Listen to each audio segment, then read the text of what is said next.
Hi there, folks. Welcome to the second episode on this series of productivity hacks.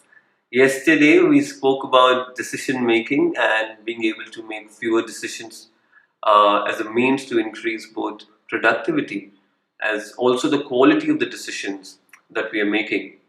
Today, we'll speak about multitasking and the issues with multitasking and the ways with which we can replace multitasking with better tools. Multitasking is something that is um, a raw nerve inside me. In the last few years, there has been so much literature that has championed multitasking. What is multitasking? Multitasking is one of two things primarily. One is the ability to focus on two things at the same time, to be able to do two things at the same time. Or another form is where you are able to focus on one thing and without having completed it, you move on to something else and you switch back, and the back and forth movement on one, two, three, or even more tasks over a increased period of time. There is some thing about the idea of multitasking. It's a trick, as it were, that can make you believe that you're increasing your performance, you're increasing your productivity by doing so. The reality is far more sobering. The truth is, nothing is farther from the truth than the benefits of multitasking. There's three things that multitasking does, and none of that is good news. One is that the easiest way to make a mistake is to multitask. Right? I might be saying this in a humorous way, but the truth is that if you are going to be driving and texting at the same time, or driving and being on the phone at the same time, um, it doesn't take a behavioral scientist to figure out that you are likely to make a mistake sooner than later. More seriously, multitasking reduces the density of the gray matter inside the brain, which means that it has a direct impact on memory, uh, both short term and long term memory. And this is again backed up by very, very credible scientific findings.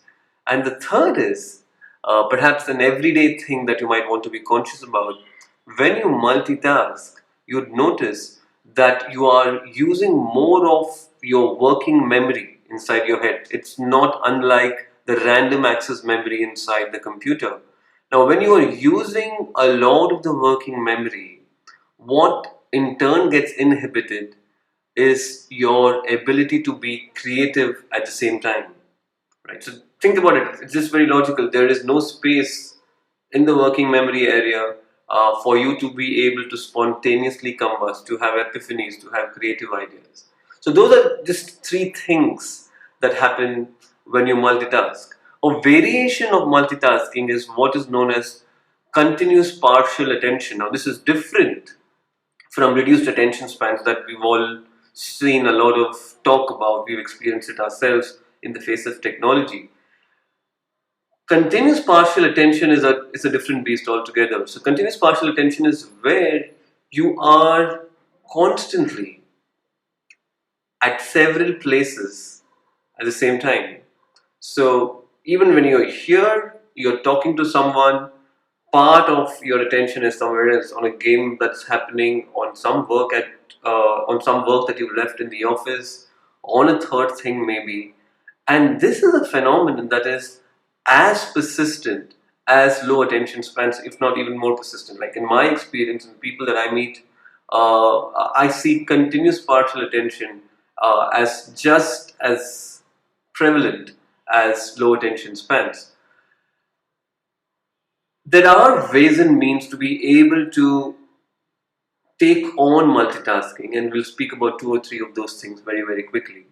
So, one way to take on multitasking is to batch similar looking, similar sounding, similar executional tasks together. So, if you have to respond to emails, it is a good idea on most days to just respond to emails at one go. If you want to pay bills, just go ahead and pay all bills, because the idea is that the brain is able to think in a single direction for a limited amount of time, and you're able to execute those tasks that you need to do, right? So batching tasks together is one way to increase productivity.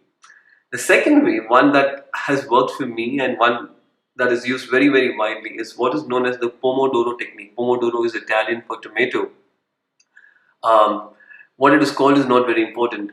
What it essentially means is that you break your available time. It's simple, but it is just very effective for some reason. It's deceptively effective. You break your time into chunks of 25 minutes each, and then you give yourself a break of 5 minutes. So if something's going to take more than 25 minutes, then you just give yourself 2 or 3 or 4 chunks of 25 minutes. If you're writing, for example, if you're doing something that requires deep, intense work, then you give yourself more time.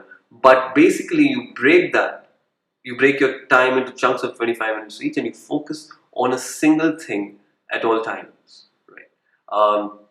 I invite you to read up on this because the research on this is magnificent. It's delivering great results. This is called the Pomodoro Technique. And finally, this is not so much a technique, but a gentle reminder. The truth is, there is no downside to single tasking. You know, your attention is the greatest gift that you have, is the greatest gift that you can give to something else or someone else, right? A thing or a person. And attention typically requires three things. Attention requires an awareness, a sensitivity of what's going on, an ability to focus or shine the spotlight on the particular thing that needs to be that requires your attention, and third, to be an ability to evaluate, to be discreet, to judge the ongoings. Now think about it. If you want to be able to successfully give attention to something or a person, there's only so much attention that you have at any given point of time, right?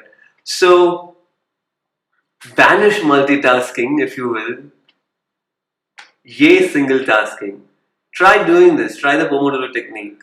Try consciously not multitasking. See if it is working for you.